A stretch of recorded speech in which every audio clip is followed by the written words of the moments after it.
Here we are, we're live. This is, we got 86 minutes to go for box art. My name is McCallum. I'm the writer-director off in the corner here. And I'm joined by Doug, who's one of our producers, and kind of hosting this interview. Good moral support soldier, Gerald from YourGameSource.com. Thanks for joining us, everybody. This is the final countdown to what has been a very long journey for the Kickstarter campaign for box art. Thank you all for watching. Gerald, do you want to try to maybe get the chat going up here? You can reach in or maybe grab the mouse over there or something. Okay. No worries. Yep, I'll get that started. Just want to say, first off, congratulations to the entire team of box art, especially you, Rob, Doug, Nicole, the whole team for as far as all their efforts in getting everything started, getting everything taken care of, getting, the Kickstarter has been a great success for you guys. I'm just happy for each and every member of the team. And I know it's going to be a great documentary that gaming fans all around the world and retro fans, for that matter, are going to be looking forward to when it comes out. So what you guys can expect in the final now 85 minutes is for us to kind of go over the campaign, what's worked, what we like, where we're going, kind of the story of it all, and give some shout outs to some cool things that maybe you haven't kind of maybe paid attention to because there's a lot to take in. So with that, I thought maybe, Doug, we could start with, how did this whole project come together? What do you remember as the seeds to this beginning? And I think it started right around Labor Day last year. Sounds about right. Yeah. So what do you remember? We had some awesome art come into the store. That's a story we'll actually cover in box art. Yeah. So we had some awesome art come into the store, and it led to a much bigger discussion about, what is box art and why has it changed? And we started trying to look up some of the information on the stuff we already had and realized it didn't exist, that nobody had really delved into who these people are and who the artists were and why they made the decisions they are. We all know the blunders, but do you really know the story behind them? We all know our favorite art, but do you know who did it? And there's a few of us who might, but we really don't know anything about it. So discussions between you, myself, Nicole, Gerald, a bunch of different people, we came to the conclusion that this has to be told, and we had to figure out a way to do it.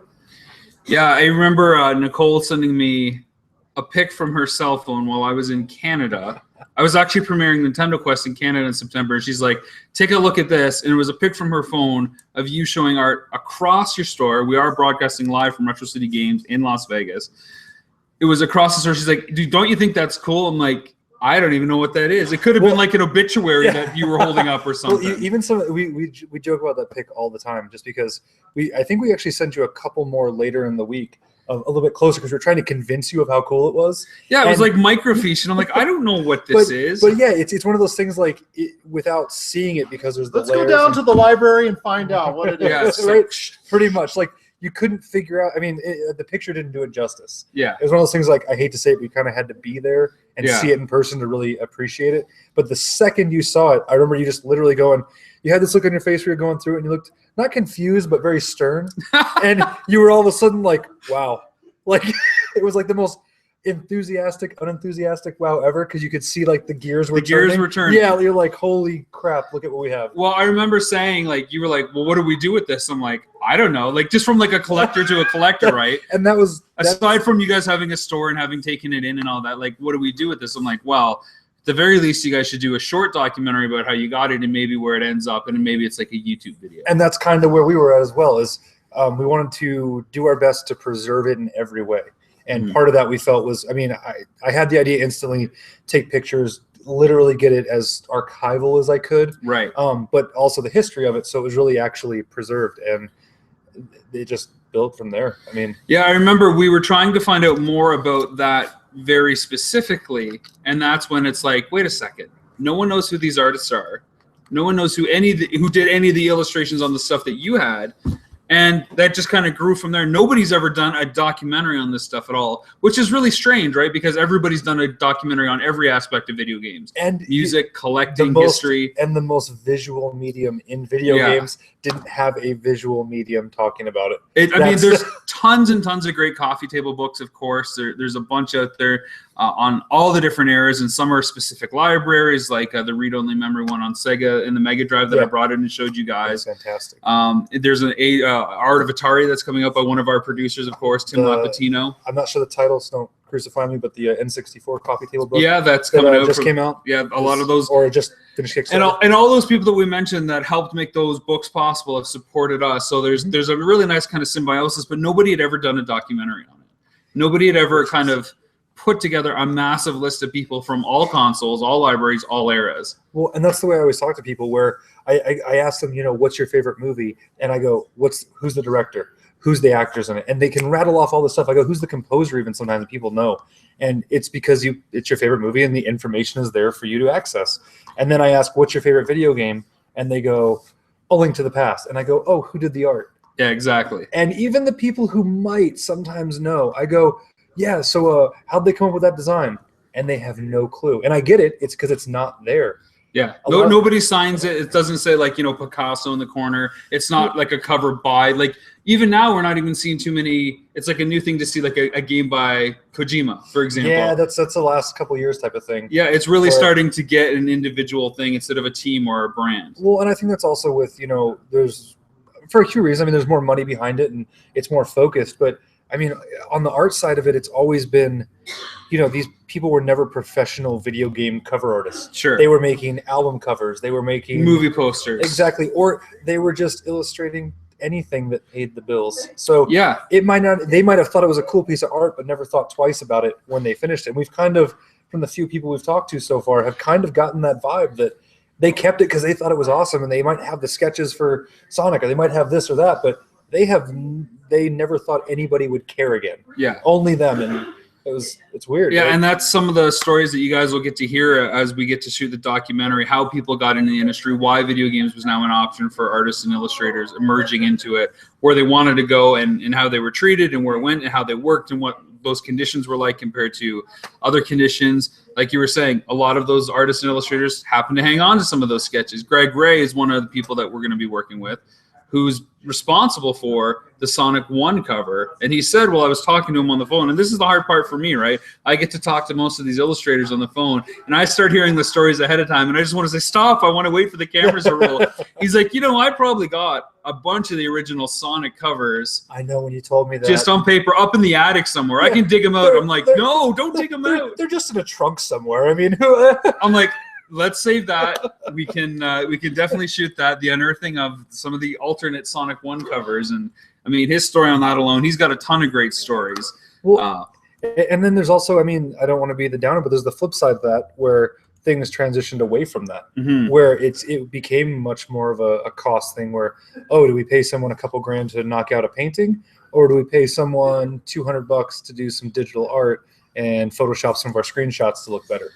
Yeah, and but I think what we get to see away from that is when we get to more of the digital covers or the in-game kind of screen grabs, we're also seeing full-on departments of illustrators that are doing tons of concept art, which was never done before. So we look at, like, you pointed me to an article by Jonah Loeb, who was working at Bethesda, and the way and he's on board, and I'm excited to shoot with him, and he was talking about, like, his mentor and what his office was like, and there was just concept art, like, everywhere. And the fact that, like, Bethesda, and at the time of the article it said, I don't know how it is now, but the fact that he was so revered in his art that he didn't, like, not that he didn't have a job, but his job was just to sit there and draw. Yeah. They didn't just really draw. Just keep coming up with ideas, and they would just come in every so often and go, we like that, and they'd go turn that into something. Yeah. And it wasn't just one or two pieces. He would not just draw, like, a monster, a creature. He would draw an entire, like, species of creatures, and then he'd draw the dungeon they would inhabit, and then he'd draw the people that would be going after it. So he'd design whole levels, worlds. Yeah, really, in a few days. And that's the cool thing about process, right? Because Jonah was saying, how do I follow in those footsteps? How far do I take a drawing that's two-dimensional, that has to get translated into 3D? At what point do I feel comfortable designing the dungeon, the race, the species, the food, all that stuff? And there's also, I mean, you have to pass that on to someone else. Yeah. So it's how detailed do you go to keep their creativity going? Yeah, you got to invite them in. Exactly, and they're not just trying to go, oh, well, I have to make it just like that because you finished it. Yeah. I mean, and then the fact that the biggest thing to me, that article that, like, hit me, and it made it emotional, where when he, unfortunately, what happened to him, They left his office the same. They just left his cubicle and didn't touch anything. The same bottle of water was sitting there, the same everything. They just refused to touch it because he was so revered and such an impact. And that's one artist at one company. I just wanted to interrupt real quick. So there's still time for people to go ahead and be a part of the Kickstarter campaign. Is that correct? And I wanted to give a shout out to Alistair, Blake, and a really crazy handle I can't pronounce. And I don't want to betray their alias, but you guys have all jumped on board in the last 5 minutes as Doug and I have been talking about some of the things that we like, which is cool. And you know what excites me and what I would love to see if we could possibly get there is for us to hit the next stretch goal, our first stretch goal, which is only at this point, 1,200 or so away, which is completely possible in the 75 minutes we have left to go. We are broadcasting on Google Hangouts, which is pushing to YouTube. If you have a question, send it to @BoxArtDoc on Twitter. You can message us on Kickstarter. You can message us on Facebook. We're around. Our chat for Google Hangout doesn't seem to be working. Gerald, maybe if you can pop onto YouTube, maybe people are leaving comments there. I don't know if you can check out that. Absolutely. Okay, I'm doing that. I'm monitoring that. All social media, as far as it's concerned, BoxArtDoc on Twitter. Even at GameSource on Twitter, you can send it there too. I get it instantly. But BoxArtDoc, if you have a question on the actual film itself, maybe certain, things you'd like covered on it. Do you have any questions about some of the guests who may be appearing, who have been announced as appearing, and actually the future going forward for the film, even on as far as, the type of contributions that they can still make to Kickstarter, make sure you give us ask that question now. Or if even after when it hits YouTube, you can always ask that question to us. BoxArtDoc on Twitter, @GameSource on Twitter, but and also BoxArtDoc, on Facebook. Yeah, so I'm kind of looking at the Kickstarter rodeo here, responding to questions as Doug and I talk, and of course Gerald's here too to help us kind of through some of the conversation. I am going to give a shout out to one reward I think is really kind of ideal and perfect. It looks like we are getting a comment from McCallum Valiant, I guess. My eyesight is horrible at the moment. Yes, we did see that one comment. Feel free to throw more up there, my friend. I want to give a shout out to the Blu-ray tier. This is $49. You get the expanded fan edition Blu-ray, so it's not only the feature, but it is a bunch of extras that'll pack on the disc. You get our CD, which has our complete soundtrack on that, and you get an 8.5 by 11 poster print of one of our key art pieces, whatever we determine is the final one. Probably the third one out of the triplicate seems to be our favorite. By far. So so you get that, but what I love about the Blu-ray, it's high def. We're dealing with something like you said. It's the most visual aspect of video games. Like, how do you not go high def? Yeah, and especially in this day and age. It's one of those things, like, if there's always the Blu-ray option, I always, opt for it. If $49 is a lot for a Blu-ray, obviously go into a store, it's not going to be $49. This is Kickstarter. We do need the help, obviously. But you are getting some extra stuff for it. Quite a few features, right? You're going to get as much as I can pack on the disc. I did a lot for Nintendo Quest. People that, supported Nintendo Quest and got those discs, they know how much I put on there. I'm going to do the same for this. If you can't afford the Blu-ray, at least get the $39 DVD that has the extra features, especially if we hit our stretch goal. That's what I was going to say, how much content with the stretch goal. Yeah, so you're going to get an extra disc. If we raise $1,200 in the next 73 minutes, you get an entire extra disc. Whether it's an extra DVD or an extra Blu-ray, you're going to get that as long as you're $39 or higher. So big shout out to that. Next on a list to talk about, what do you remember, Doug, about saying, okay, we're going to do a documentary. We're going to do it on all things box art. We're going to see your story and set and what you guys kind of sort out somewhere in there. And I said, you know what, we probably need to do a Kickstarter in order to afford it because we're not rich millionaires. I wish, soon maybe one day, hopefully. Make things a lot easier. What do you remember going through your head before we even got into the nitty gritty? When I'm like, okay, we got to do this justice. We got to go big with this. I can see the anxiety riddle over you already. Very, very much anxiety. I'm gonna go get some Kleenex now. Okay. Yes. I'm very much a numbers guy, and I'm try to be clear and calculated. I think you said before we even got into anything, we bounced back and forth on what our base goal should be a lot. We bounced back and forth on that a lot. And I think you said, this has got to be profitable if we're going to do this. That was like your mantra, like, we can't lose money, and I get it. It's show business. Well, no, and part of the reason in saying we have to have the idea of, being profitable, that was to keep us from underselling ourselves. Sure. If we went into this at 20,000 and we go, if we go, hey, we're going to raise 20,000 and we needed 25,000, well, that money has to come from somewhere. Sure. So if we go into it with the idea of we have to have enough money to make sure that we're able to deliver a product, that's more what profitable in my mind meant, is actually finishing. Sure. And that was the biggest thing. And the biggest, our biggest expense is probably the travel, because it's getting to these people and making it happen. It's not cheap to move a crew around to make, you knew that with Nintendo Quest. And very much. Your other projects. And yeah, it seems every project I do is nothing but travel. All travel. And I didn't mean to interrupt real quick, Doug, but I do want to make sure that Rob answers a question from Hermit in the Forest. Thank you so much for actually being live tonight, watching us, and actually asking a great question. So the question is, what will be included on the Dragoon Collector, the 125 US tier, which is the extra disc of material. So let me just read the reward for everybody. This is by far, by the way, and I'll get to some campaign stats later, this is our #1 tier right now.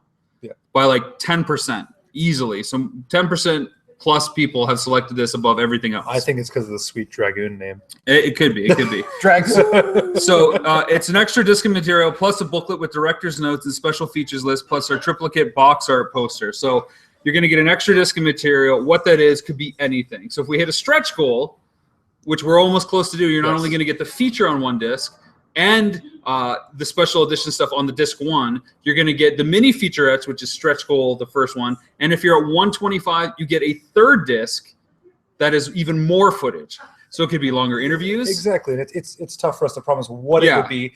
But but it's going to be exclusive to that tier. Exactly. You won't be able to get anywhere. It might be. I mean, it could be anything from uncut interviews to raw footage to longer segments. Exactly. Like we're going to film at E3, so it could be an E3 kind of 10-minute thing that gets cut down to 1 minute for the film. And correct me if I'm wrong. There was what tier was for listed in the credits? If I want to ask, was that still? I believe it's 25 or higher. 25 and higher. You get your name in the end credits. So we're talking anybody 25 and higher at any tier above that gets their name in the credits. Yeah. So in addition to the extra disc of material, the booklet with director's notes, which basically is going to be like a manual that details what all the tiers are, plus some fun anecdotes, and our triplicate box art poster. Okay. You will also get all your stuff in a special game-like box. So you're not just going to get like a DVD case with discs in there. You're going to get an actual box with all your materials in there. So you're going to have a nice collector's edition packages.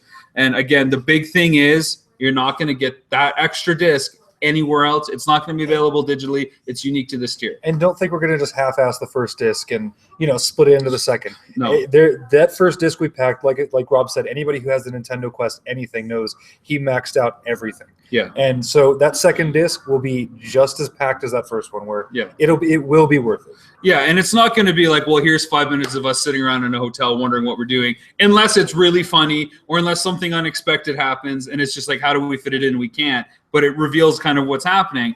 It's going to be cool stuff that we wanted to include in some way, but haven't. So again, as a guy who loves watching process and behind the scenes stuff, I'm always about how much material can I get, especially if it's a one-time offer. And right now, like I said, we have half of those left. We only offered 100. 51 are left, so you can still definitely grab one. We have 68 minutes to go. I know that Michael Valiant, he actually is happy that there are fellow Dragoneers out there. Yes. Well, one of the things I was trying to do when I came up with all the different clever reward names, right, was, to come up with a different name. Dragoneers. Yeah. So, Dragoneers. Now, although you said about the hotel room, one of your previous films, actually, there were some pivotal, moments. Yeah. Yeah. So, you never know, right? You never know. Some deals or lack thereof going down. Well, and if you haven't seen his work already in Nintendo Quest, which happened to be one of the best, if not the best, documentary that came out in 2015, you owe yourself a bit. It just came on PlayStation. On PlayStation Store and an Xbox, and it's also on Crackle. I just discovered as well. Yeah. So Amazon. Which, and I should say, I don't want to make this about Nintendo Quest because I feel like I talk about it all the time, but that plan for distribution is what we want to do with this. Yeah. This is not like, let's get it done and put it on Vimeo and YouTube and call it a day. We want to take it to the next level, and that's why we need your support, because it costs a lot of money to do but that. Also the fact that there is a point of reference as far as that people can go to see how quality of work that you've been able to put onto the screen. Right. And our good friend Mikhail here says 3 discs, so we're gonna 1/3 acid instead of half acid. No, believe me, my ass is bigger than a third. Yeah, there you go. There you go. There you go. So, Doug, we talked about we're going to launch a Kickstarter. We think that this is a solution. You're getting anxiety again as I mention it. I know how much work goes into Kickstarter. I started work on this Kickstarter pretty much after you and I kind of said, and of course with Nicole, that this is what we're going to do, and that was like October. So this, out of all 5 campaigns that I've ran, I've never started a campaign this early. This is about 7 months before we launched, and I put more pre-production work into this than anything else. Yeah. What and you really came through. Well, we've done well so far. We've still got 86 or 68 minutes to go. What strikes your mind, and what have you observed about the Kickstarter process leading up to even before we've launched? The amount of stuff that I was like, Doug, this is what we got to do. Because, you're kind of like the exec producer. This is more you and Nicole bringing me in because you trust me and what I've been able to do. No, yeah, definitely. I think we all needed each other and need each other. I know you have a lot going on. Nicole and I have a store and other projects as well. And with this, it was one of those things where, I really thought, and I don't take this wrong, I thought 99% of the Kickstarter was beforehand. Was getting it set up properly, was advertising it, and I instantly learned about 10 minutes in that it's the exact opposite. That you think all that work you did before was the 99%, but it's the promoting, it's the talking to people every day about it, it's the advertising, it is the nonstop talking about nothing but box art. And that's fine, I loved it. But I really wasn't prepared for...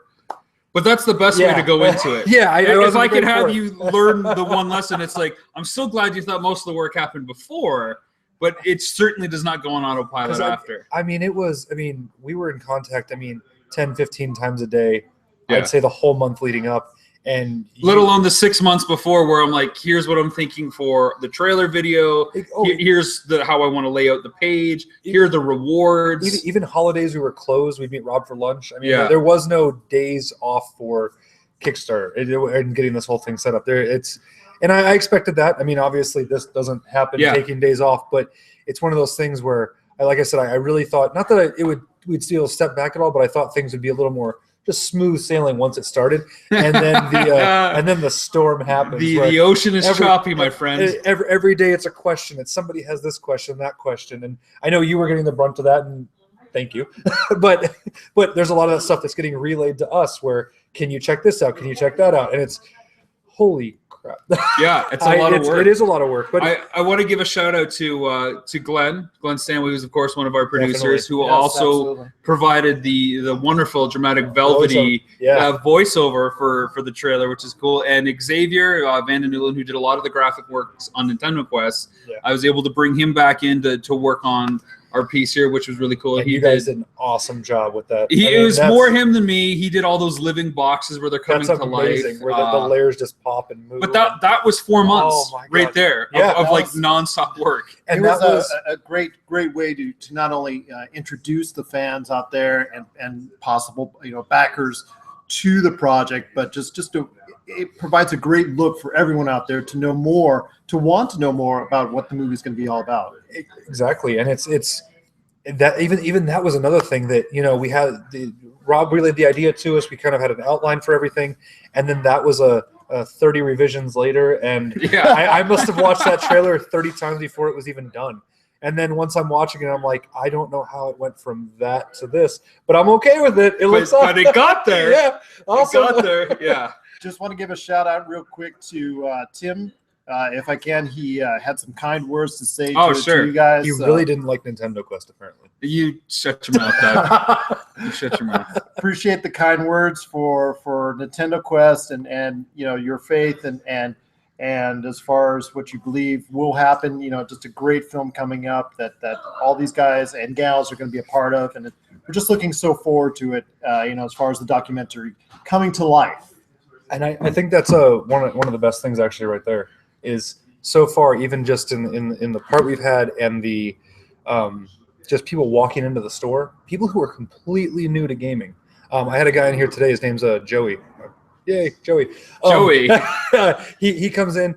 He just got back into Nintendo stuff, and he had seen Nintendo Quest up there, had kind of looked it up, and he's like, "Oh, did you see they're doing another documentary on Box Art?" I'm like, "That's the one I was telling you about." And he hadn't put 2 and 2 together that the documentary we were doing was the one that because he's only been here a couple times, and Sure. I get one ear out the other, and the connection instantly from, "Oh crap, you guys are doing that," to he wanted to know everything about it. Sure. And I not the kind of guy that would jump on Kickstarter and contribute, but the passion he had and how excited he was awesome. And daily we get people in here going, "Oh, congratulations on the Kickstarter," or "Hey, what's going on?" And you know what I mean, just really wanting to know more. Or even at some of the cons and stuff, people walking up and going, "You guys are doing the Kickstarter for Box Art," and people are just so excited about the idea that somebody's doing this. It's really hard on social media to convey all the intricacies. It takes all your effort just to get someone to the page, to look at the trailer, maybe in its entirety, and maybe read a paragraph. And then you can only respond to so much. Yeah. And in so much depth. I mean, there's only, it's tough. I mean, it's not that I don't want to. It's just, I can tell someone, and they might have had a fleeting comment that it was just, this is what I was saying. And so I come back, and it's fun. I like it. Yeah. I think Michael had actually another excellent question out there for you guys. He was asking how do you guys make the decision to do something about games, and how do you make the decision of documentaries instead of blogs and videos and the usual things that are done on the internet these days, like streaming and whatnot? Well, I mean, to be honest, I just like making documentaries on things I like. So he's also mentioned Power of Grayskull in here, which I'm a pretty big He-Man fan. He-Man. Sorry. Yeah, you're not helping my cause there, Gerald. And of course, Nintendo Quest, a big Nintendo fan, and Box Art. I mean, honestly, I really wasn't going to do another gaming documentary. No, but if there was one subject though, and if there's only one subject I would do, it would have been Box Art. Yeah, you are very much like Nicole and I, there's not a lot of people out there like it, where the boxes almost take priority. Yeah. If you're sitting there with a game that you've wanted, and there's 10 boxes that you really, really like, you'll probably go for the boxes just like I will, and I can get the game later. Sure. I know that's weird because you can't play the box. Well, for many of us, it takes us back to a different era. Like you said with NES, but for me, Commodore Amiga, where a lot of that box art was just so dramatic and just so detailed. And when you're going to the game and you look on the back and you don't see much as far as screens are concerned, and you have to go either off the game description or the beautiful box art, a lot of times you made that decision back in the day off the box art. Mm-hmm. I want to give a shout out to Andreas, who just backed us from Germany. Appreciate it. What I love about ending these around midnight our time is we start to get a lot of pledges from Europe and over as the sun in the morning comes. Yeah, it's morning over there. Because it's like an 8-hour difference, so people are starting to wake up, which is cool. But to answer the question, how come not blogs or maybe like a YouTube channel or something like that? I'm a filmmaker. I really don't know how to say it any other way. I'm not a YouTube guy. I mean, you can check out my YouTube channel. I think I have 300 subs. It's just not a platform I'm comfy with. Well, and I can also say from, I guess, the other end, the non-filmmaker letting you do stuff for us and you doing our advertisements and things like that. From a business side and just from a community side, it's more engaging. Sure. It's one of those things, kind of makes it a little bit more special, I think. Oh yeah, I mean the first video we did with you was a parody of Clerks. And there are still people to this day that come in and go, "I loved your Clerks video." Yeah. And to me, that builds a much stronger sense of community. It creates a dialogue much more than something somebody read on a page. Sure. And we can talk about it all day long. And there's tons of great forums and websites. There's Nintendo Age, Atari Age. There's tons of collecting sites you can go to and just read about the stuff. Yeah. But to actually see a person talk about it, to actually see a person go through their own work and see the emotion and actually feel it. Well, and again, that's more powerful. And again, there has been no documentaries on this subject. True. There are other He-Man documentaries in the works. There's one on Indiegogo right now by John F. Carroll, who really wants to focus on people and their childhood memories very specifically and how that helped them as children. Go check that on Indiegogo. And there's Toy Masters, which is another He-Man documentary. There's been nothing on box art as a documentary. There have been great YouTube videos. There have been blog posts. But there hasn't been a documentary, and certainly nothing out there that has amassed as many illustrators that nobody knows about until this. True, and I think there's also something special about hearing it from the person. Yeah. I can write about something all day. I love writing. I can sit there and talk about something all day. But to actually hear it from that person, to actually hear from the person who was really there, really did it, there's just something special about that. We've got another question, it looks like, here. From Tim, he was actually elaborating on what we said earlier about the mystery behind what game you were going to play when just looking at the box art. It's very similar to music album covers, and that's actually a great or movie posters as well. Exactly, a great similarity. The mystery could sell crappy games like an E.T., which that was pretty good cover art, which sold initially very well. Yeah, millions plus seller. Exactly. Or monsters like Mario 3. And this topic is very fascinating, and that's why we're doing it here. That's why we're here today. I'm more guilty of that with music than I am of games. Yeah. I would say I'm actually very guilty of flipping through a genre section in a record store and this looks cool. Yeah, and it's 2 hours later you're breaking the album. But then some of my favorite bands and some of my favorite albums I found that way, just completely based off aesthetics, and it's not even a visual medium. Yeah. And so when you add that to gaming, I mean, it's same thing. It can be a bust. Well, it's funny because I always think, of course, gaming is a visual medium, but it's also like an experiential medium. Oh yeah, it's your experience with that game, and it's it's sight and sound, but it's all the tools that gaming uses. And box art, I think for both of us, is like cover art is an essential thing. It's an extension of that. I mean, it's the first glimpse of the experience you're going to get. Yeah, and hopefully that conveys well. And I think something like, I mean, we can even compare E.T. and Mario 3. When you see the cover of Mario 3. I get a very different feeling than when I look at the E.T. cover. The E.T. cover reminds me more of I'm going to go watch the movie, and that's it, as opposed to look at Mario. Sure. I mean, what else to say? I actually did a painting for you guys over there that was very much Mario 3 inspired with the yellow background. So. And like you said, Tim, out there, it is all about discovery.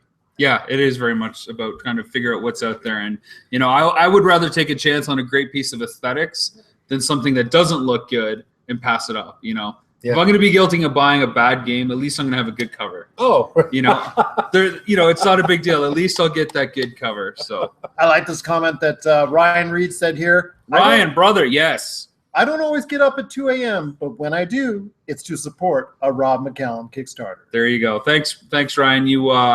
You've been pretty awesome. You've been very generous with us. You're one of my great sponsors and backers for a lot of my campaigns. So thanks for getting up, man. I know you're on DC, and I appreciate all the support. And just for you, War Eagle, buddy.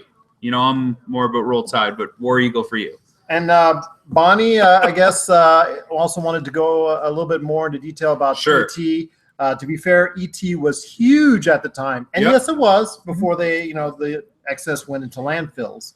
And this was before the stigma that movie games tended to be bad, which is true, absolutely. That's a good point indeed. And there were a lot of movie games that were awesome. Like Raiders of the Lost Ark was another $1 million+ seller. Again, Howard Scott Warshaw, who did E.T., who did Yara's Revenge, $3 million+ sellers, but most people will probably criticize him the most for E.T. Now, it did a lot, yes. Howard Scott Warshaw, of course. Part of our box art documentary. It did sell a lot off the name, obviously, when you saw it on the box art, but the box art imagery, as far as is concerned, was actually very well done. Sure. 53 minutes to go, I should say, and we are about 1,100 now away from our first stretch goal. Lots of time left. Did you have any last thoughts on that? Because I was actually going to maybe get you to do something cool. Again, that whole we can only do so much in person. Yeah. So did you have any last thoughts on movie games and movie box art? No. All right, so what I want to show everybody out there, and I know this is going to be a hard sell, but at least we can show it off during this campaign kind of closer, is to show you guys some of the set of art that Doug and Nicole actually acquired, which is available, of course, for the higher tier right now. We even dropped it to $2,000 if you want one of the envelopes. So why don't you, I don't know where you've hidden the envelopes. Okay, why don't you take a step over and get one of the envelopes? The firm of Price Waterhouse? No. Yeah, exactly. So, but tell me your thoughts as we get closer. I mean, I know it's always an anxious time as the Kickstarter campaign ends for you, and this is obviously not your first, rodeo, as so to speak. But just tell me your thoughts as far as we close this out. This part of it, this part of the phase out. It's going to be a great relief to wake up tomorrow morning because it is so much work to make sure that these things go on the pace and they aren't derailed by any stretch whatsoever. It takes a lot of energy and it's a lot of planning. It's not just let's hope what happens for 32 days in this case. It's breaking that down week by week, finding out what that message is that you want to send and how does that message change per week, per day, talking to the blogs, getting the people like Ryan Reed, who's celebrating the War Eagle kind of slogan I just threw out there. It's talking with Doug and Nicole, what are the people that come into your store asking? Here's what people are asking me. How can we share this message? It's a lot of work. I, took essentially all of the month of May off to make sure that this could go well. Because we don't, you don't have a large production company dealing no, it's with just all this, it's just me. It's very much just me. And on this time, this is the first time I've had a team. So I've had Sarah, one of our producers. I've had Tim. I've had Doug, Nicole, Glenn. All these people are finally starting to share. Our good friend Dan from Nintendo Age, who's a producer as well. These are all people that have made my life a lot easier by sharing and getting the word out. But that just pushes me more, because if I can rely on them to do that little bit, then that means I can do a little bit more. And with 6-7 months lead up time, I really want to make the most of it. So absolutely, it's an exciting time. I mean, right now we have. Let's see here. We have 50 minutes, 50. And again, we are at 33,877, which is pretty cool. So, yeah. Got a question here from Bonnie again. Sure. I remember some Master System Kung Fu or something game that literally just had a cartoon foot on the corner of the cart and entire box art. Or was it TG16? No, it's a Master System game. It wasn't. Hey, Doug, do you guys have... is it Kung Fu or whatever for Master System or Karate? I know you guys have a bunch of games there. I just can't see them right now. Oh. The box art sticks out so well. But it was a Sega Master System. Yeah, and it is literally just like an arm or a body part. Same with wrestling, I think, is that. It's only... Wrestling's that weird one where he's holding his own head. Yeah, the wrestling... He's got like the guy in a headlock, but his head is like down in his own headlock. Yeah, it's strange. And see, that's the power of box art itself. Box art, whether it's very well done or the idea of the Master System games are uniform, right? Just like the Activision games for Atari, there's a uniform to that. So who came up with that template? Again, EA games, right? EA Sports games. That's true. Bonnie found it. It's Black Belt. Okay, yeah, that sounds more appropriate now. Kung Fu obviously is the NES. But box art does leave an impression on you. Yeah, absolutely. Hey, Doug, do you have the TurboGrafx 16 Bomberman still? Or did you sold it? Yeah. Damn it! That's my favorite Bomberman cover too. I was wondering if they would have it for the cast. It's almost like I don't want to say pastel. It's almost like colored pencil almost. It's weird. Yeah, it's awesome. I love that one. I wanted to buy it for the cover alone. I don't have a TG16, but it's great. We have 49 minutes to go. Doug is still getting some art over there to show us. So people still have plenty of time to go ahead and contribute to this awesome project, sure, to this awesome upcoming film. Tell us more about what as far as it's concerned. Well, let me ask you, and hop into the hot seat while Doug is getting over this. Because I am a contributor as well. Yeah, you are a contributor. What did you notice about the campaign? I mean, you're kind of a little bit removed. I'd say you're kind of part of our support staff. You do a lot of these things with us. You push almost everything I seem to put out on your website. You're one of the soldiers of fortune. I try, because like you said, it was all about community. When you and I had our first conversation a couple years ago, that was one of the first things you had instilled in me, that it was about community, about if we support each other as a gaming community, then we can do great things. And your idea and your concept, when it came up with that one day, I saw you guys started talking about it, and then its concept became reality as far as box art is concerned.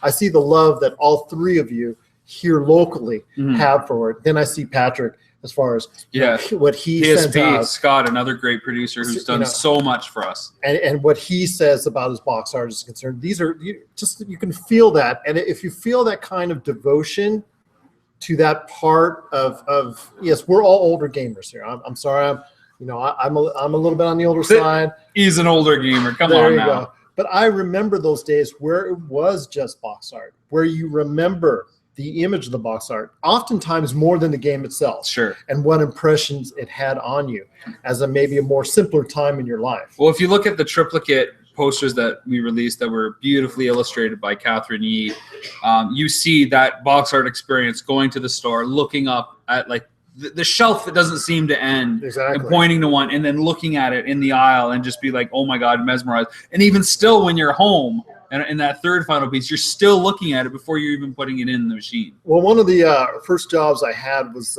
working for a retailer of Amiga and Mac products. Mm-hmm. And a lot of the times we would get the shipments in and unpack them for distribution in the store or for mail order. Yeah, mail order. Yeah. That's how long it takes me.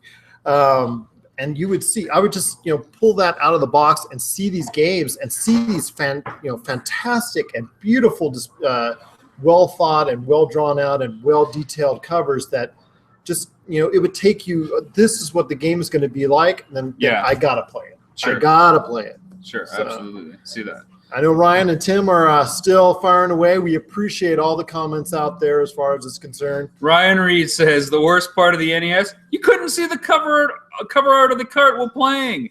That's why I use a top loader today, so you can see it from across the room. That's some good rationale. I can't argue with that. And then Tim says, Blockbuster based how many copies they stock the game, sometimes solely on the box art. That's interesting.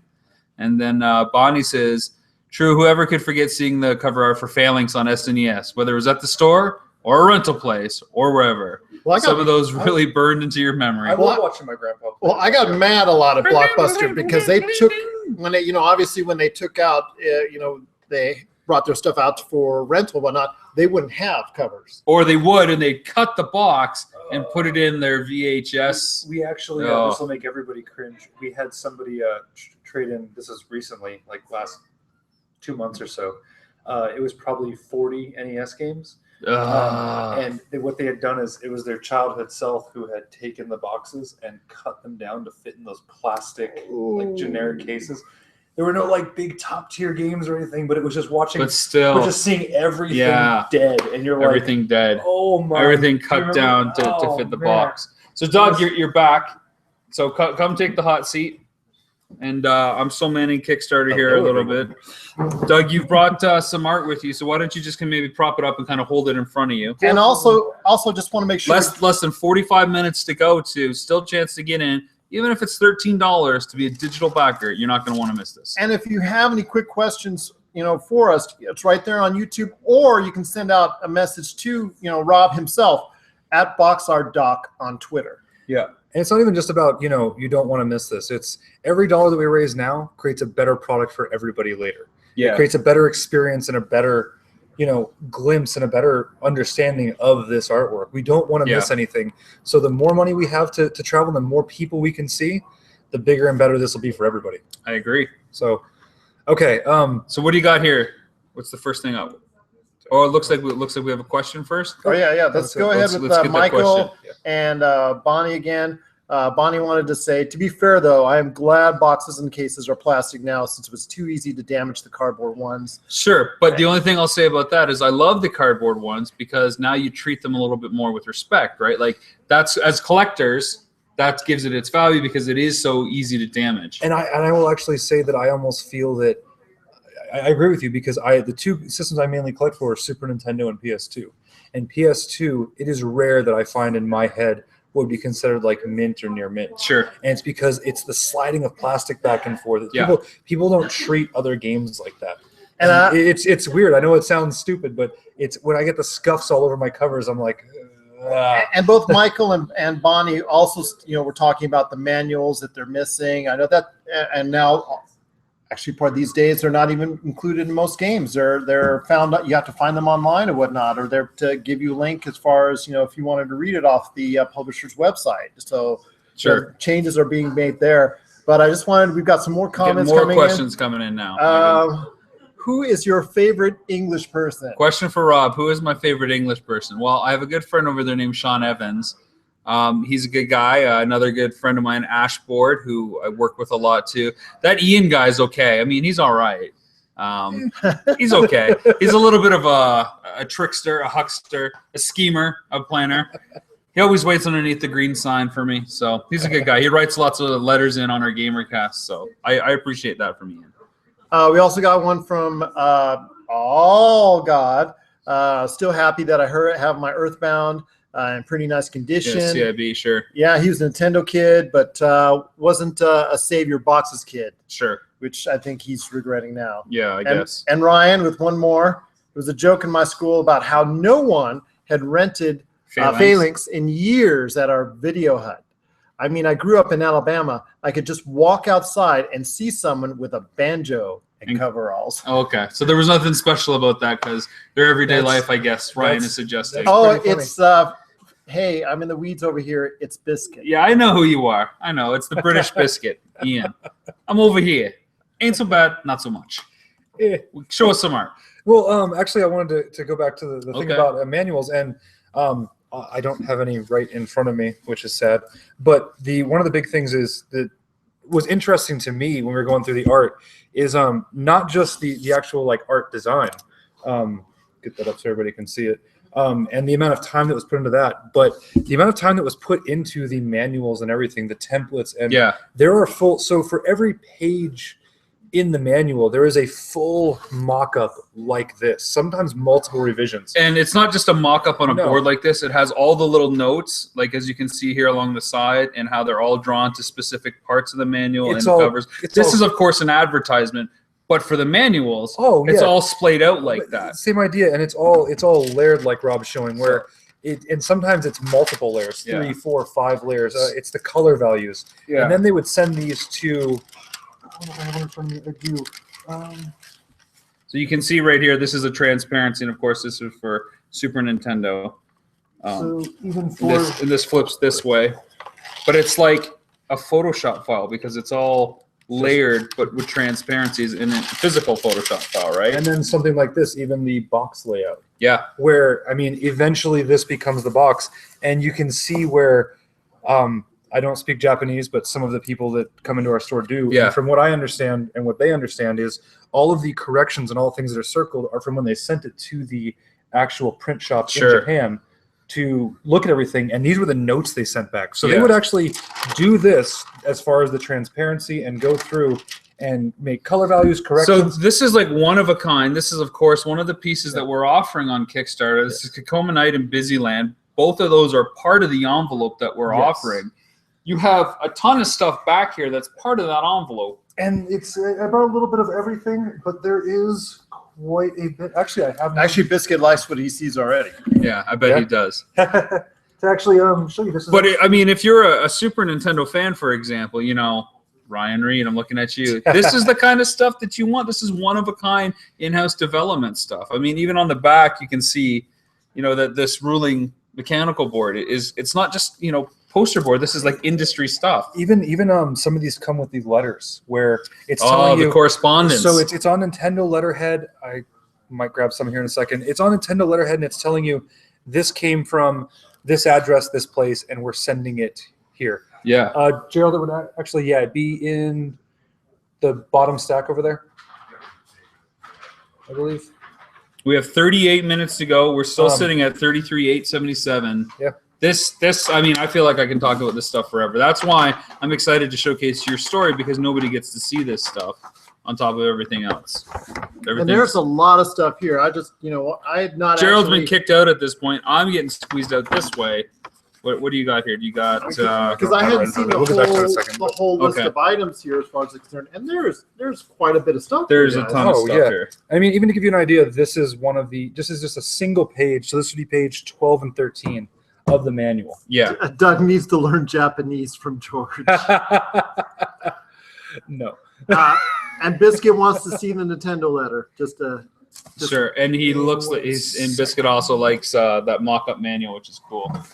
Well, and that's the thing, is just as much excruciating time. Put into that so here's this manual again while Doug is looking for that, just so you can have a better look. I know the contrast is a little off. So again, tissue paper, transparency paper over top. You can see that they've traced and really set out where things have to go on each side and given notes. And they've even, you know, identified screenshots, specific ones that get called out later on microfilm. And this is split half and half. So you can see what is actually written there, and then what the notes correspond and why they have to fit in that area, which is really cool. And you said, you know, and this is heavy, like it's got weight to it. It's like real deal, you know. Even in the adverts themselves, where this is what's going to be in a magazine or be sitting on the Well, desk at a that's rental actually what I store. really love about this stuff, because you have the finished adverts that are pulled out of magazines. That they were, and we have the art. You where have they're the entire process. You have the notes, the rendering, and the final thing. Even the details, like this is an actual branded envelope. Yeah. So this is something that they were mocking up to say, hey, this is what the finished product will be, and this is how we'll send it to them. So that's probably what got sent to like EGM and stuff. And we'll be talking to Jeff Peters, who founded EGM, who's part of this. So he'll be able to comment on that. And the attention to detail as far as what they're sending out, it looks all. But like as a collector, right? Like Tom Sawyer is an NES game. So if you're an NES collector, you get the envelope for all this stuff, and all the art, all the manuals, the boxes, everything. And I'm not gonna lie, I was more excited for things. The art's amazing, but I was so excited for little things like this that you don't find anywhere. No, and it's to show you the letterheads and things like that. I can't really see what I'm doing right now. Can you flip back for a second there, Gerald, so we can see ourselves? There you go. I know it's kind of hard to see, but original letters. That is not a. So you can see the Nintendo logo right up here. And then so basically this letter is describing, it's a please be advised that I'm sending you the artwork for F1 Rock via Ocean Carrier. I just noticed on the front of the box there's a dynamic growth logo next to the quality seal. The logo should not be there, and I was wondering if you could move it to the lower right hand corner of the illustration. If there's problems, please contact me. Yeah, so like again, real cool. I'm gonna try to show it up there. I don't know if it's gonna autofocus, but you'll get the idea. It's again another step in the process. They thought it was done. It wasn't quite done. And so these are inter-office memos sent. Sent to and from Nintendo. And then to me, so this is something, you know, from the print shop back and forth. We have a couple of these, but we only have a few of these in a couple of the envelopes that really, these are what threw me off. As far as this is how this ended up back to the artist, where it's please be advised due to shortage of storage space at our printing house in Japan, returning the above artwork to you. And it shows it's going to Mr. Chuck Bowles. This is November 24th of 1992, and it's from Ellen Crush, the licensing secretary. Yeah, authentic signature and everything, exactly. Nintendo letterhead. And so, and that is I believe, that is not, no, that is an actual signature. Yes, that's not like an actual copy or anything. So this is how all this artwork was there. The box master was there, and this is them saying, we're sending it back, so be on the lookout for it. Yeah. Now Tim had a question real quick. Sure. Will you be interviewing any marketing reps, like from, say, Nintendo? I think that's what he was specifically asking for. Not Nintendo specifically at this point, but we do have former Nintendo employees on board that worked in the NES and SNES era. We're not sure. Scheduling, of course, is the big thing to sort out.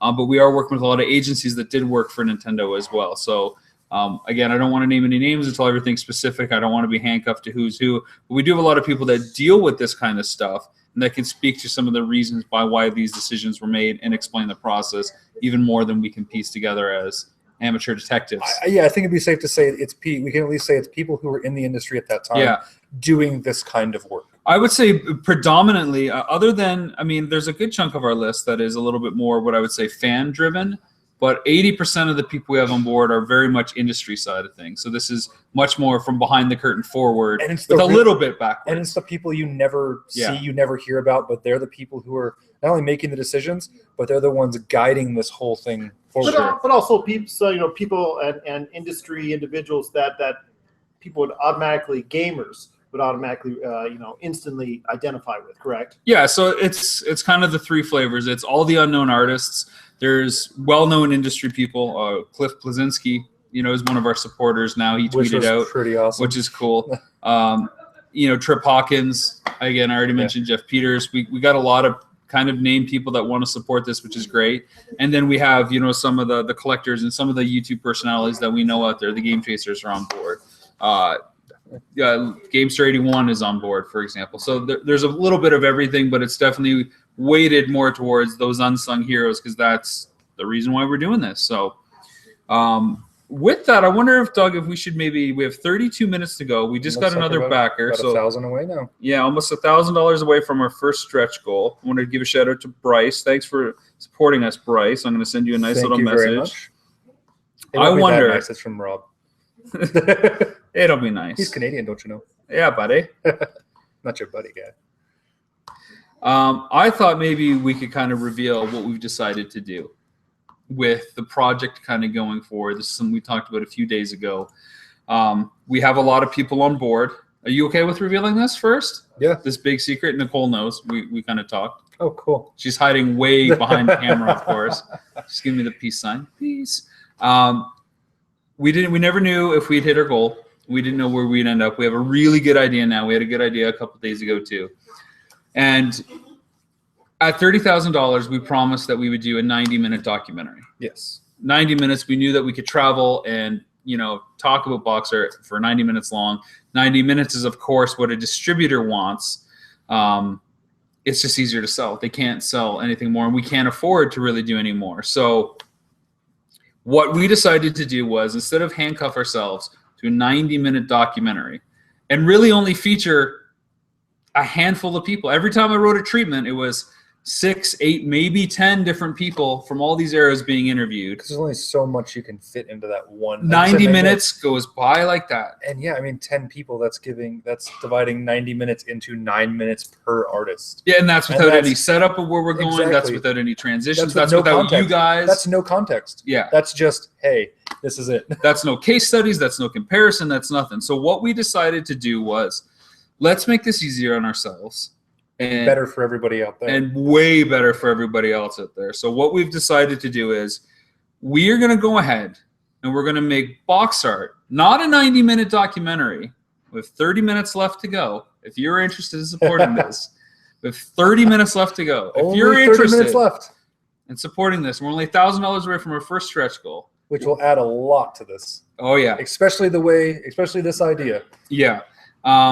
What we've decided to do, instead of making it a 90-minute documentary, we've decided that we are going to make this a series from the get-go. And we are committing to hopefully 6 episodes for season 1. Yes. That will run about 25 minutes each. So you'll get 6 episodes, 25 minutes each.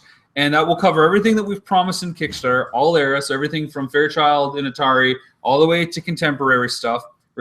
Each episode will kind of be loosely based on 1 or 2 key interviews. Of course, we're still going to have some comparison stuff. We're still going to have case studies, everything we've already promised.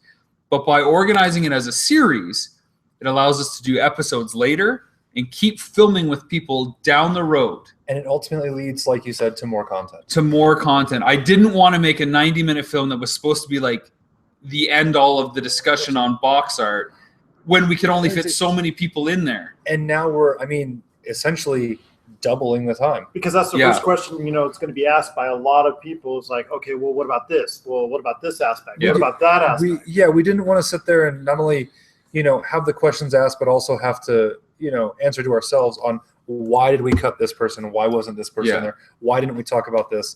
And by doing it this way, I think we can focus on a topic, be more concise, and really stick with it for an episode and continue on. A 25-minute episode times 6, that's 100 and I don't want to be stupid and say my math. I think it's 150. Yeah. I don't want to screw anything up though. And that's 2.5 hours of content versus the 90 minutes. 90 minutes we could have delivered. So you're getting almost an hour extra content right away. Now, don't handcuff us to 25 minutes. I would say between 22, 25. No, definitely. But that's an estimate and everything. Yeah. Nothing's concrete.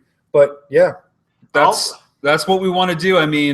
Biscuit's chucking in more cash right now. I love it. Thanks, thanks, Ian. And Steve also as well. Steve Green, great idea. He says then you could do an episode on he's talking about British illustrators and designers. Well, this is the thing. Anything is possible now. We want to cover the ground bases, of course, the stuff people want to see, the different eras, the processes, how it changed, digital versus physical, where we're going in the future, what is box art nowadays compared to what it is, all that stuff, all right? And there is that definite divide. Yeah. There versus... And you know what? Like, we can take the 90-minute template that we have, but now we can expand it and have 5 episodes of everything Atari in before. Now we can have 5 episodes NES era. Not that it's all going to be on NES, but of that time frame. And I think Valiant picked up very quickly on season 1.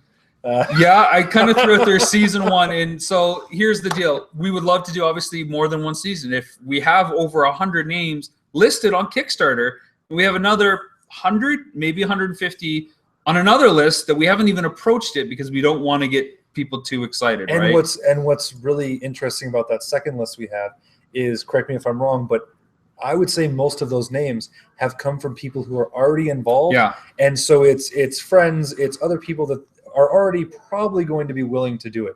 I don't think it'll take much coercion or much. And judging by initial reaction, a lot of people are very, very, very excited about the announcement. I see, look, John, George, Tim, Bonnie again, Herman in the Forest, just, great responses, and we appreciate the PC it. stuff. PC art is definitely being involved. I know one of your favorite artists, Brom. And it's funny because Brom was probably the person I was most excited for, just being a Doom fan, and we got LucasArts guys too. Yeah, I mean, and I actually had a friend, I think I told you, who just randomly gave me a Brom art book. Yeah, you were saying that. They're like, I think you'd like this, and I'm like, I think I will. I think I will. As he slides it across the crystalline table. Pretty much.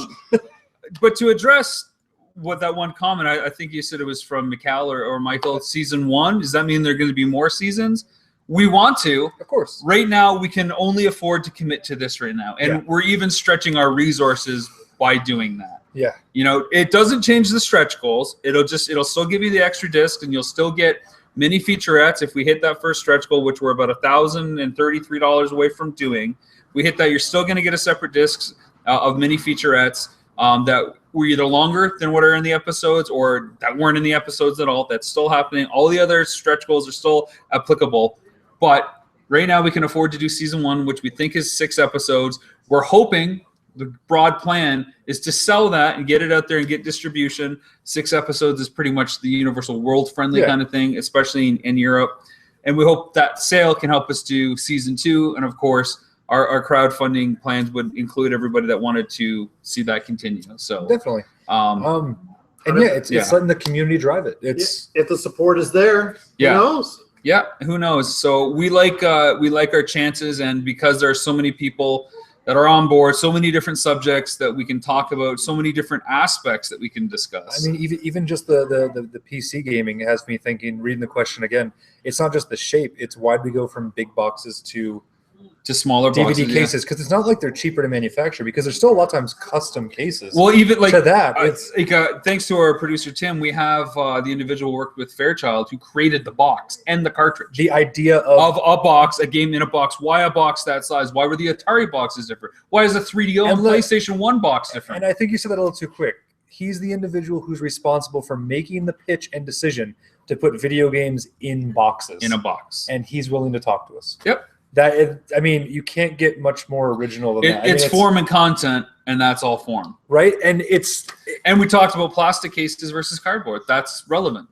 And even at that time, I mean, plastic had to be cheaper to manufacture. Yeah. Obviously, the cartridge are on plastic and things like that. And they actually weren't always. There are metal cartridges. I mean, there's even something we could talk about, like the connection between TSR and video games. There's a lot of TSR, Dungeons and Dragons artists that did a lot of video game work. Yeah.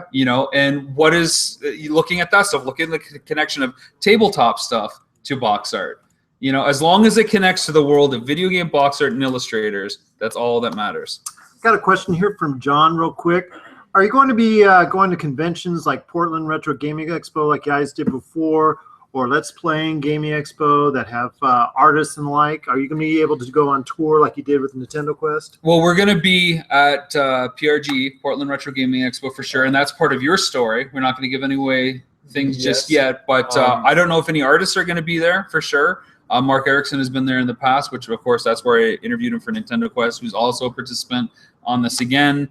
Had a blast last year. Can't wait to go back this year. Yeah, Portland was great. Game On might play an integral role. Yeah, we're going to be at Game On in Mesa, Arizona, which is put on by Gamester 81, which is cool. It's almost like, okay, here's the documentary. So how do we make Portland and Game On a part of this? Because these cons are great. So it's like, well, if we went there and we did this, then this will work. But Portland. We're over 34,000, I should say, too. I'm going to find out who the backer is and give a shout out. I mean, Portland, I think, is an integral part in the fact that it is a huge, thriving community centered around the older games. I mean, it's very much a convention that focuses on the retro. I mean, it very much lives to its name.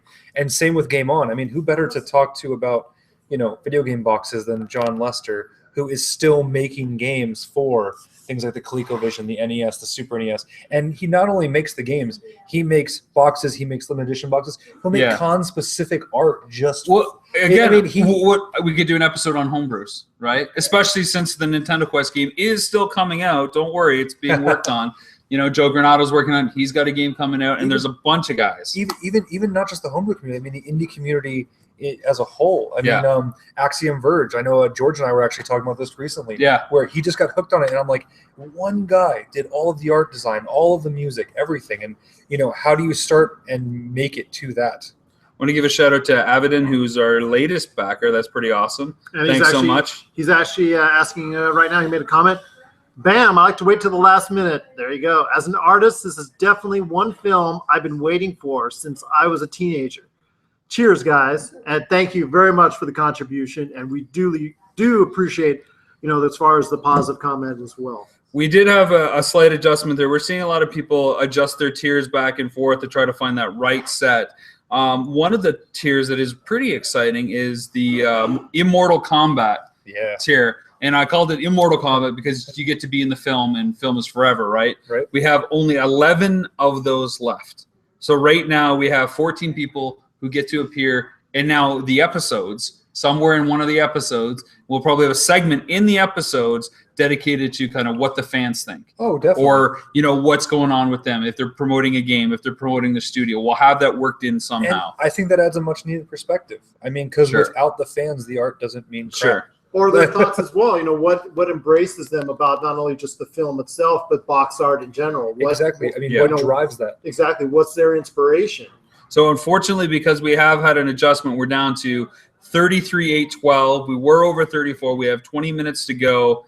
It's not impossible to hit 35, but I mean, to be honest, this has just been pretty great already. Yeah. I mean, the fact that the community came together and actually funded this, the fact that they wanted this to happen, that's amazing. Yeah, none of these things are ever guaranteed. So it's just fortunate that we get to do what we love, and you know, thank you so much for your faith in us to make this happen, which is pretty cool. What the fans think. What WTF? Epic. There you go. Nice catching yourself. Yeah, I almost swore on the live cast. Oh no. Oh, no. I like how he caught my indie not homebrew. Yeah, that's probably my fault too. Way to go, Ian. Thanks, buddy. There you go. Actually, I'm going to bring up some stats now that we're talking a little bit more people. These are always interesting for me, some metrics. Top cities where backers came from. This is something we put out there, and we said we'd give the top city, whoever backed that, something special. We still don't know what it is, but when we start filling rewards, you probably find something cool. Top city, maybe by no surprise, is Las Vegas. The home of Retro City Games. There you go, where we're based from. So obviously you and Nicole have been really pushing it hard locally. You have so far beaten LA by a couple. Melbourne, Australia, though. I love it. They were strong for Power of Grayskull. I want to thank Darren and Retro Domination Podcast, because those guys have pushed us really hard. So thank you guys so much. And then we have London, UK at 7 backers. Chicago, one of your favorite cities, Doug, at another 7. Toronto and Edmonton, a couple Canadian cities there. Boston, Sydney, Australia with another 4, and Columbus in the US. So that's pretty cool. All good. All God. I'm sorry. All God. I got a good laugh at a con when I went seeing a few of the homebrew box arts for Hong Kong '97. Don't know that one. Don't know that one. But I actually love a lot of the indie box art that's out there. I actually, isn't Hong Kong the one that's like they used, is it Jackie Chan or somebody? And it's like, there's actually like the death screen. I believe it's actually like a, man, correct me if I'm wrong, it's actually like a dead person, like an actual photo from a crime scene and stuff. I think that's the right Hong Kong that I'm thinking of. I think Frank H just came on board. He's I guess one of your contributors from Luxembourg, from Europe. Me and my bro contributed, and we do want to thank you very much for your contributions to Box Art, the gaming documentary. Yeah. George is saying, our good friend George is saying, a real guy who was dead was on the cover of Hong Kong '97. Okay, there you go. Okay. I want to take a look at the where backers come from, top countries. This has very much been for the most part, domestic campaign. I would say U.S. Out of the 454 backers, 309 are from the U.S. and Canada is the second country with 35 backers. Then the UK at 27, Australia at 22, Sweden at 10, then Germany, France, the Netherlands, Spain, and Norway. We also have backers from Saudi Arabia, Kuwait, Japan, and I believe Madagascar. That's amazing. Yeah, it's pretty. This is kind of global, even though 3/4 of it are tied to the U.S. It's still very kind of global, which is cool. I mean, that's amazing because anybody who knows Nicole and I think part of the reason Vegas represented itself so well, and I'm not trying to be cocky, but it's because we push communities so much.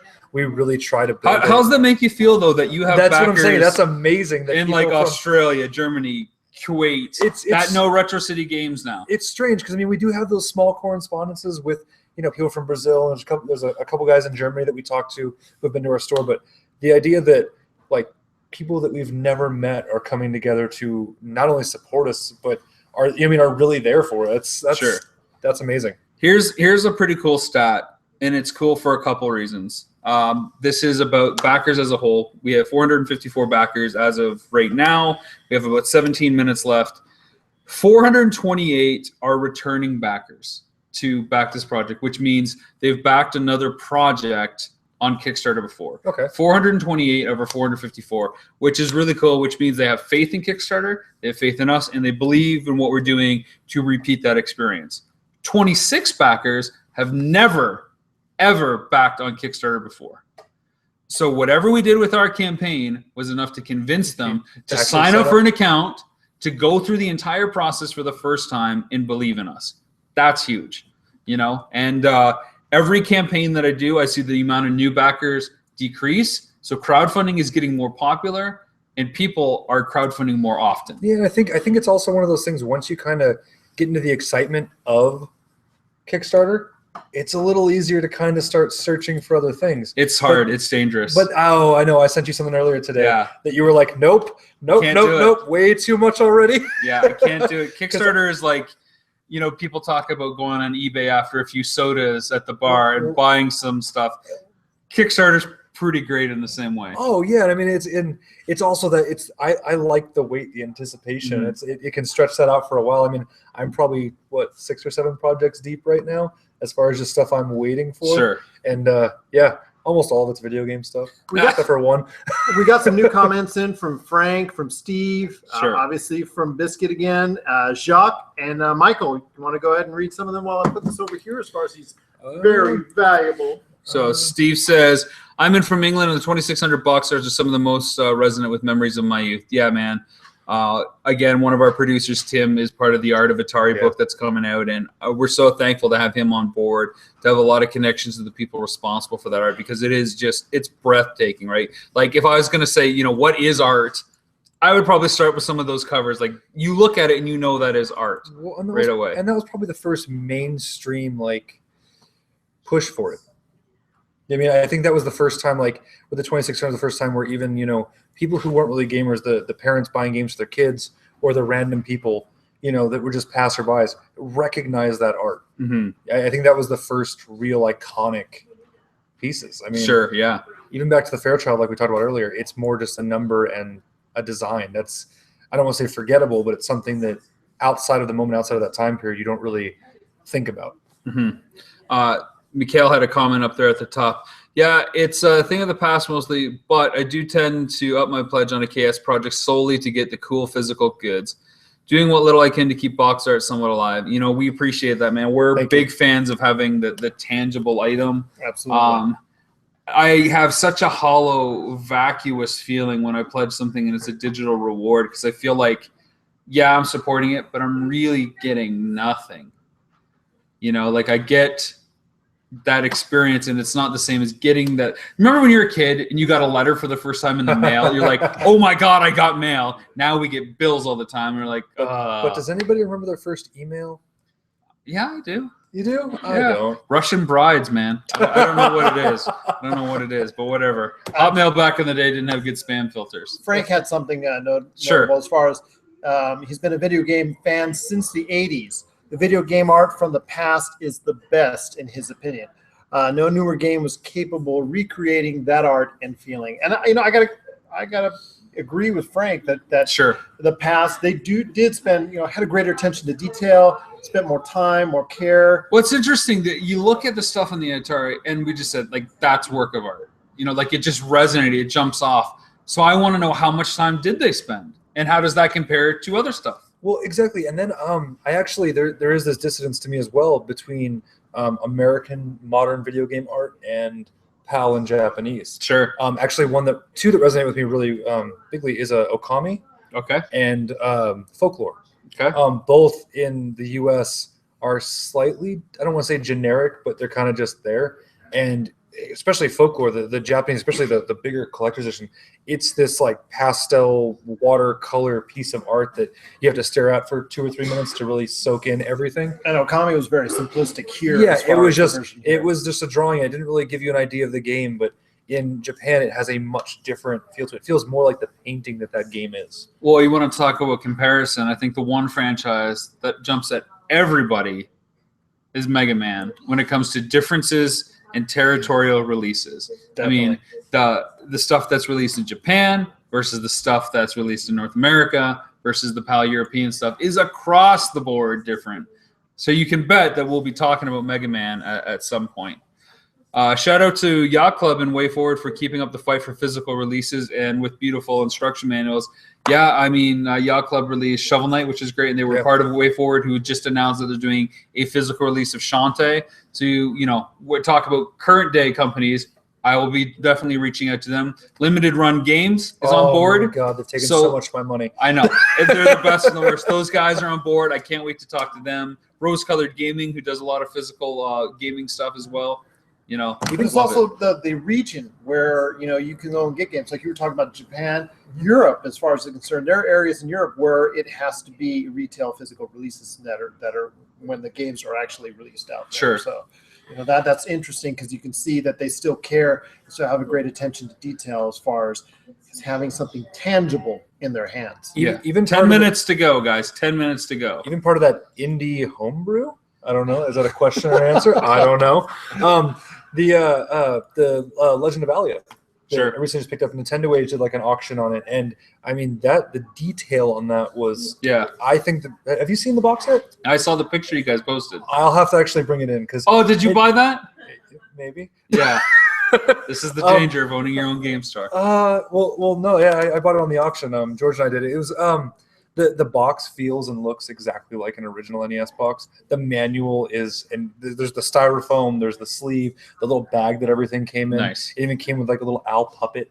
Oh, wow. The game itself is hand numbered, and then in the title screen it's numbered. I mean, the attention to detail really makes you feel like, holy crap, somebody made this 20 years ago. When you can feel it, you can feel the work that goes into it. You can't, something that's, in binary on a server somewhere, it doesn't really resonate. Exactly. Right. And then even just the artwork itself. Yeah. Holy crap. And amazing. One of the things that we've got access to for our documentary is a lot of the original canvases where a lot of this artwork was originally painted on and survived. So it's going to be cool to see that stuff. I got to tell you. And an insight into the people who actually collect that. Yeah, kind of I mean, stuff. that's a whole other breed of collectors. My goodness. We thought we have it tough collecting CIB NES stuff. And the occasional sealed, and then all of a sudden you get into... Oh, I got a factory sealed. Yeah, well, I've got the canvas for this. Like, oh my God, my head just explodes. When you're sitting there and somebody goes, I have Panic Restaurant. For example. And you go, what?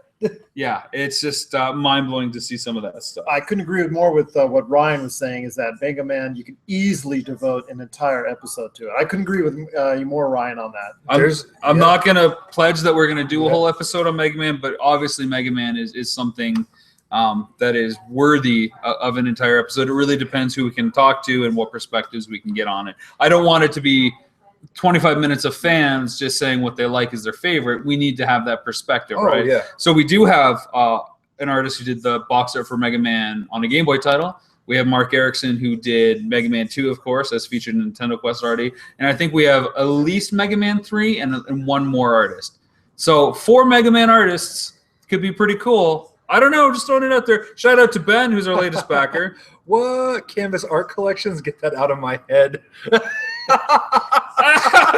Ian, you're gonna love it when you see it, buddy. That's how I felt when I thought of that. Yeah, I was the first one to see it. I was like, I don't know what to say. Yeah, and it's one of those things. In this guy, we'll save it for the film. Yeah. He's pretty I much let something got slip. I'm sorry. Yeah, he's pretty much got most of my favorite games on the original canvas too. Yeah. Yeah. Let's all just take a moment of silence and think about it's canvas collectors. It's one of those things. If you like the box art at all, which I hope you do because you're here. Yeah. It's one of those things that's just like, wow, just owning any piece. It wouldn't have to be a game I liked. I'll be honest. Well, I saw an eBay auction for one piece. It was I think it was F1 Self Fighter or something. It was sitting there forever. Yeah, and I was like, oh, and nobody saw it, and then all of a sudden it was gone. And it was for gone. a lot cheaper than it should have gone for, yeah. Than you would think, yeah. Yeah. A lot cheaper. And we have that artist on board too. It's which is cool. I will put it this way: it was extremely attainable for most people. I would say so. And any kind of collector that would buy a CIB game would make the upsell to get this. I would say most of your top tier NES and SNES games are way more expensive than what that went for. Sure. We got a question here. Is there going to be an episode or something about the almost unknown system in the weird carts art that they had? I mean, the ones that are obscure. TG16 3DO CDI. I wouldn't say those are obscure. I think there are no NES or Master System or anything. So they'll definitely be covered. I mean, we have what's our good friend Gabe in Utah who collects the Mega Duck? I was going to say that's exactly the Mega Duck. Now that's obscure. Now that is obscure. And not only does he collect the Mega Duck, but he has one of the 5 prototypes. Wow. It's a variant color from Spain. Yeah. Yeah, which is the 5th variant color. So we will be talking to him to look at his Mega Duck collection so you can see that. We have 6 minutes left to go, guys. We're at 33,844. So you still have time. You definitely have time. Grab yourself a DVD, get your name in the end credits, get the special edition, get the Blu-ray, be in the film. If you can't make it to where we're filming, we're going to Skype with people. We got lots of questions we're going to add. So, Fairchild Channel F is definitely going to be in there. We definitely talked about that for sure. They're the first cart that actually happened to be able to put a game on a cart instead of a console that had them pre-programmed. So Fairchild is definitely going to be mentioned one way or another. Oh, definitely. And it was kind of correct me if I'm wrong. It's as far as the first cartridge. I believe it's the first cartridge. I think it was the first. And they were all numbered carts. It's like number 1, and then like they had like the 1 and then the 4, and then I think there was. I want to say I don't know. I'm not even going to say. I'm not going to say that. But that's part of the fun for this for me. I felt like, or at least I feel like some of the other films that I do, I've almost got to be the expert going in. This, I get to sit next to the guy or the girls who painted them, and I just get to say, I don't know anything. Tell me everything. Exactly. And I just want to learn and soak it up. Because what do I know? They're the ones that painted the stuff. And I don't even, it's one of those things.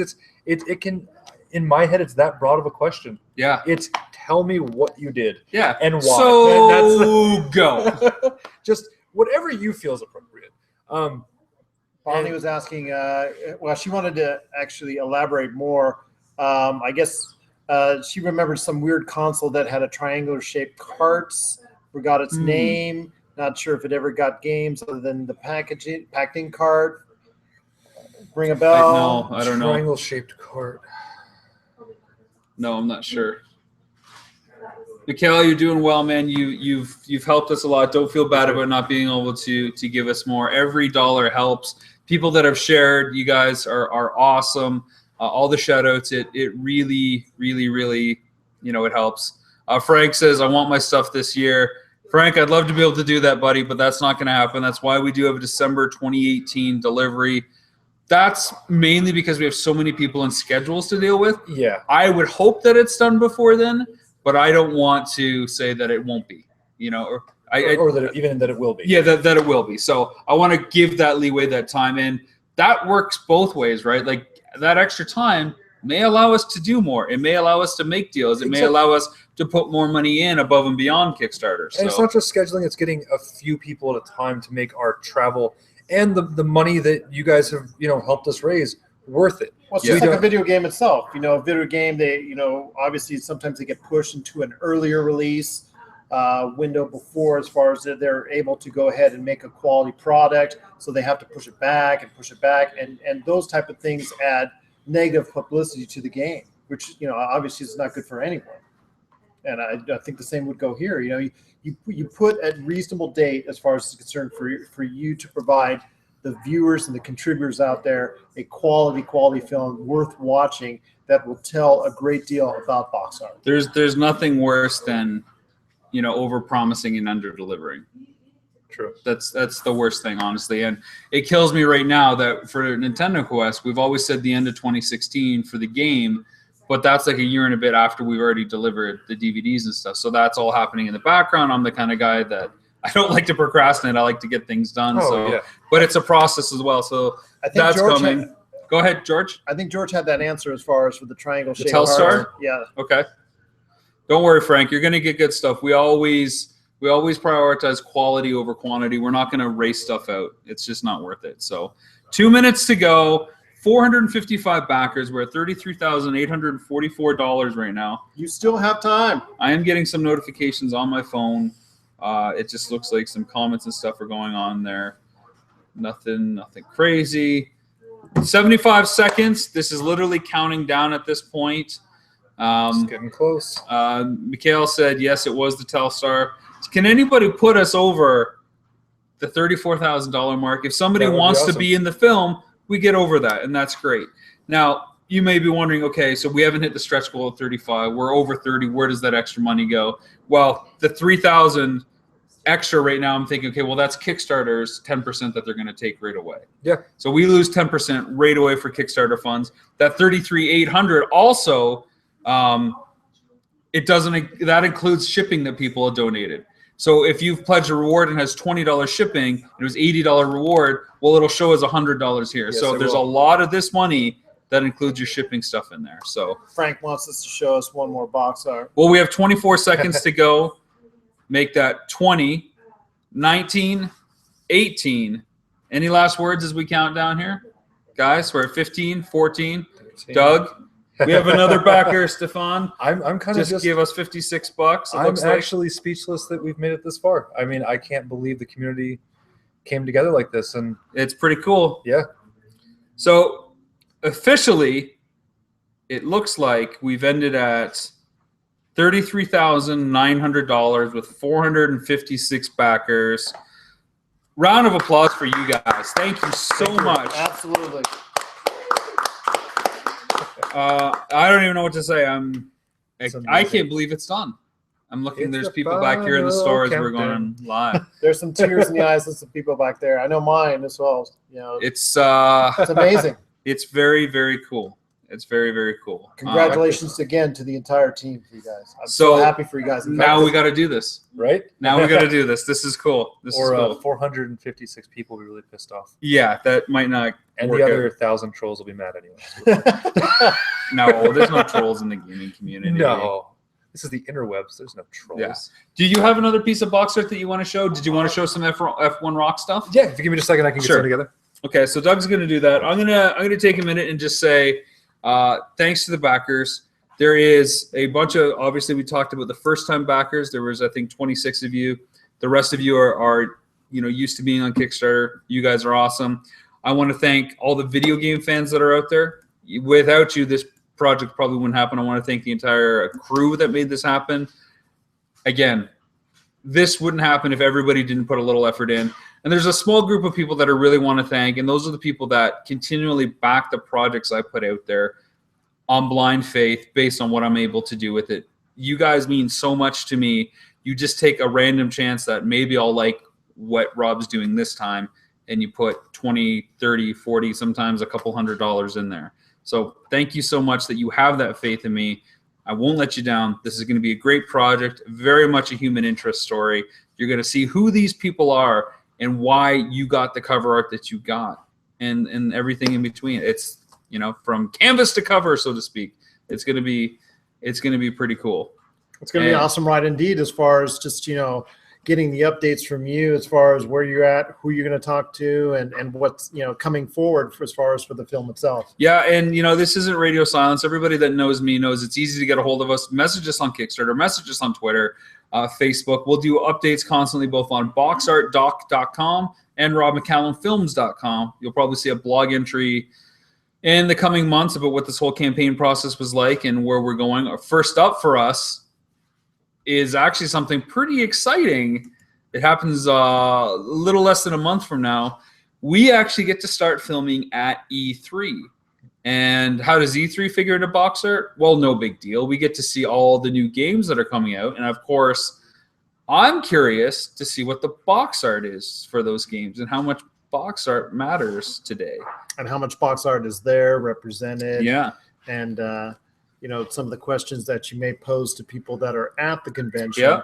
I've been to E3 on a few occasions. No big deal. No big deal at all. Just 50,000 people crammed between two halls. It's going to be a great time for you guys and gals that are there. But I'm interested to see what you'll come up with as well, because, in that big old hubbub and all the commotion that is E3, just the simpler, littler things sometimes, mean so much. And you finding out the intricacies of what box art is today and what it means today is something going to be a very interesting aspect indeed. Sure. I got one question too that came in late. It came in right after. It was asked, where are we going to be filming the Immortal Kombat stuff? It really depends on where you are and where we are. If we can meet up in person, I know a few people will be at E3. We will probably film their sections with them there. If not, like some of our international backers, we will film with them over Skype and get their responses that way. We cross paths at a con. There's a lot of different between ways that Portland, Mesa, E3, and who knows what would happen next year. Even I know Vegas is a little bit of a tourist spot. Yeah, come up to Vegas. Yeah, well, I'm saying if anybody happens to be here or around here while we're traveling, that's something we can work out. And yeah, sure. It looks like we got a few congratulatory messages, which is pretty cool here. Absolutely. Cool. Yep, and we appreciate everybody's support as far as for the project itself. We're still going, guys. So if there's anything you want to say as far as that's concerned, we're getting some interesting messages from Gerald's computer here right now. Yes, exactly. So Dreamweaver is launching and trying to get us to build a website as we are doing the stream here. But still, just wanted to make sure that you guys get a hearty congratulations from the entire gaming community. As far as it's concerned. So it's still there. Let's see if we can get that screen up so Doug can show off this art. Yeah, I know a couple of you. It's still there. It's still there. So you can go ahead and show it. It'll pop up on I know a couple of you wanted to see a little bit more of the box art. Two of these that I thought were interesting. This is from F1 Rock 2, actually, where this is one of those that actually shows, how do I hold this up, where it is not just one layer of actual art, but it shows where they went in and corrected on two. So just like Rob was talking about earlier, where it's almost like a physical Photoshop file. Yeah, where the layers are pulled in on top of each other, and it literally creates one piece of art. And then there were two reasons I found this actually pretty cool when Nicole and I were going through it. Is that most of us just assume, oh, the artwork is what it is, and this is a separate design for the actual label. One of the interesting things I thought is, the common vernacular is cartridge or cart. Yeah. Even internally, and I see this on most of the stuff, is they call it a cassette. This is called. Yeah. I hate when people call it tapes. Yeah. You got any of them Nintendo tapes? And I heard that a lot on Nintendo. And I don't know why it bothers me. It shouldn't, but it's one of those things. Yeah. But this is actually the same thing, where it's multiple layers of them working out. Over here is color corrections and the color values, actual corrections on, labeling and actually what has to be in the actual code, the NES YB USA for Adventures of Tom Sawyer. And then same thing. This is a few layers where they actually had a transparency and a negative of the box of the art. Yeah. Then on top of that, I don't know if I'm holding this up correctly, of the art. And then on top of that, literally just an overlay. They just cut out. Yeah. And then literally the artist had to go in and say, had to visualize it without drawing it. Yeah. And I think what's interesting is the scale that this is presented onto. So this board is obviously a lot smaller than the other boards, but these dimensions obviously correspond to some sort of bigger scale somewhere. Well, exactly. And the fact that this is the exact size of the label, that they're literally just figuring out the actual label design, I thought is pretty interesting. It's cool, man. But yeah. It's cool. We have another question that's coming in is, are we going to be doing a Slacker Backer campaign? For those of you that don't know, Slacker Backer and Backer Kit, which I'm sure we will be fulfilling with for our campaign here, allows people to donate after the fact, after the Kickstarter is done. And I think mutually we've decided what we're going to do right now is we just want to get our heads around what we have, what we can work with in our approach. And then down the road, once we get closer to a release date, we'll open up some of the rewards, but certainly not all of them.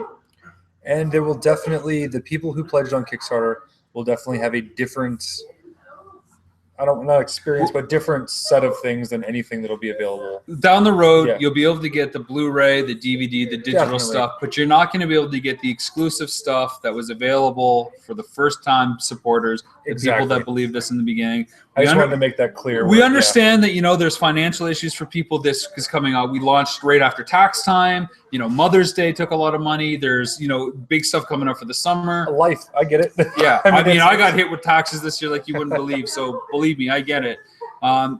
Stuff happens. We understand. You'll be able to get the movie and stuff later. Maybe one or two of the rewards, but our faith and love have got to go with the Kickstarter backers first. And yes, the people who backed us early. That's, not only our appreciation, but that's where the loyalty right now has to stand. And yeah. So, and I should say, you and I have at least, and Nicole too, have been talking about some exclusive backer kit items. Yes. So backer kit, when you do your survey, you have an option to add other items if we make that available.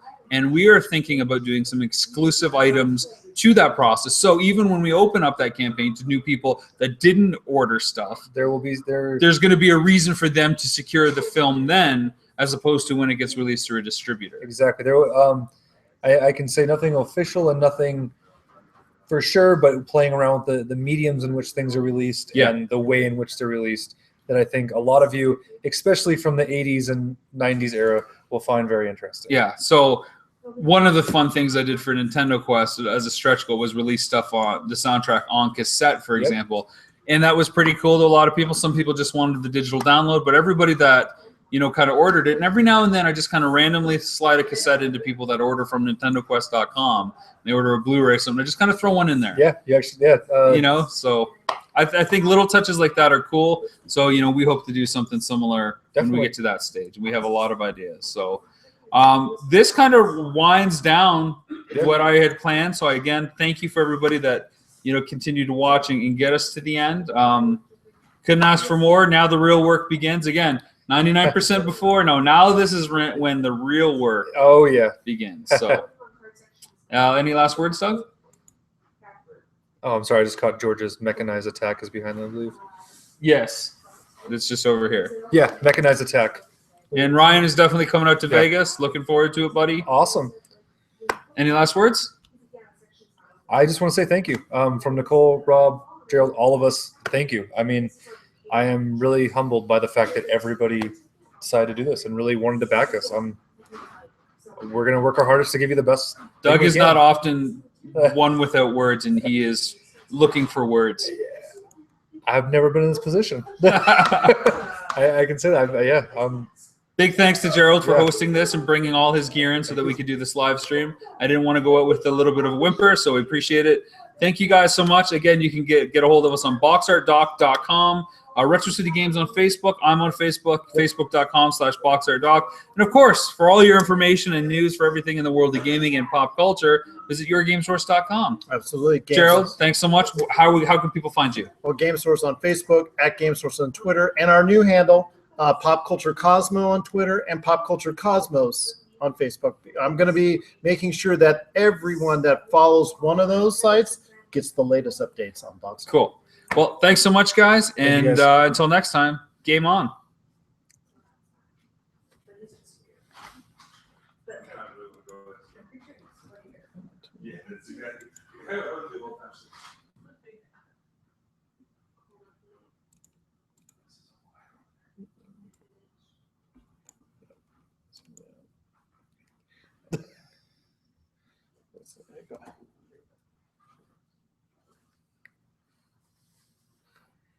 Gerald's getting his keyboard. We can't end the stream. We have to stay here. We're still streaming. It won't let us stop. Well, let's start another Kickstarter campaign. There we go. The one to get us to stop. There we go. Now we can stop. Thanks again. Yeah, I can't handle another Kickstarter for at least a month. Yeah, I'm fat. My heart can't handle this kind of stuff. Oh, Grug. All right. Thanks again, everyone. Appreciate it. Oh, Grug the chug.